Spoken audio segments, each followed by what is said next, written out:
dialogue. Et je suis sûr, intéressé par ce que tu as dit au niveau de la notion de parole qui reste, que Loïc, tous les grands spécialistes de cette littérature, on connaît les résonances, la parole. Moi, pas forcément, vous, pas forcément. C'est comme en anglais, on a le speech, c'est quelque chose d'assez complexe. Et l'autre mot qui était là, mais qui est là sous-jacent derrière la parole, c'est le mot le cri. Qui surprend toutes les crises, tous les peurs de glissant, on va avoir le cri. Et quand je dis le cri, je ne dis pas le hurlement. Et ça, donc, nous sommes dans des mots d'une densité incroyable, passionnante, philosophique.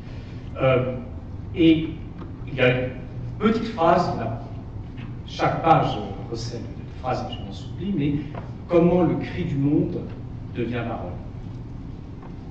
Le discours antillais, c'est comment le cri du monde devient parole.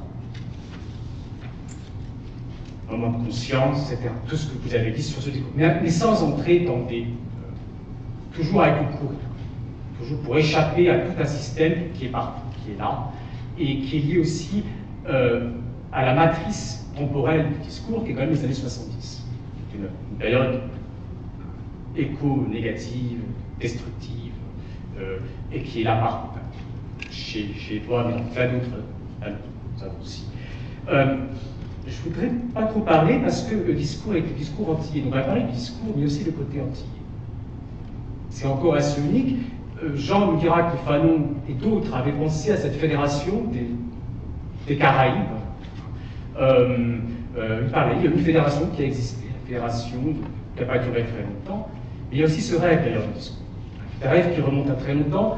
Et en fait, il ne fait pas tellement partie du livre. Il est là, mais il est moins là que... Il y a beaucoup de choses sur la Martinique, beaucoup de choses sur la littérature, mais finalement sur ce rêve du discours antillais, donc dans sa globalité, finalement, il apparaît, il disparaît aussi. En fait, c'est un appel. Le discours est aussi, c'est un cri qui fait appel, qui invite, et qui invite des réponses et des invites.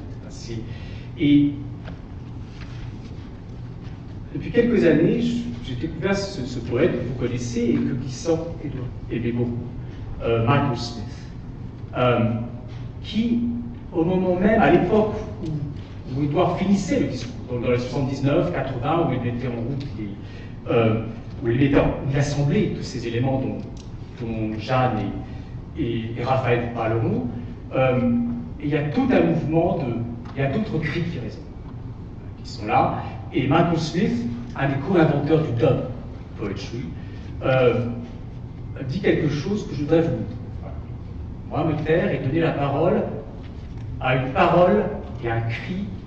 En fait, une parole qui devient cri et un cri qui devient parole. Et donc, s'il faudrait que je trouve ça, et donc si vous me permettez, et c'est aussi, pour moi, voilà, il y a quelque chose, c'est un écho, je pense que peut-être Sylvie nous connaîtra parce qu'il a fait un concert à l'UNESCO à Paris en 82.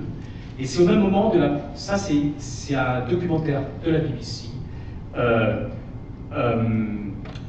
où Michael Smith, Mickey Smith, vient à Londres pendant un moment très important politique à Brixton International Book Fair, Black Book Fair, et là il va rendre visite à une école. Alors on va voir si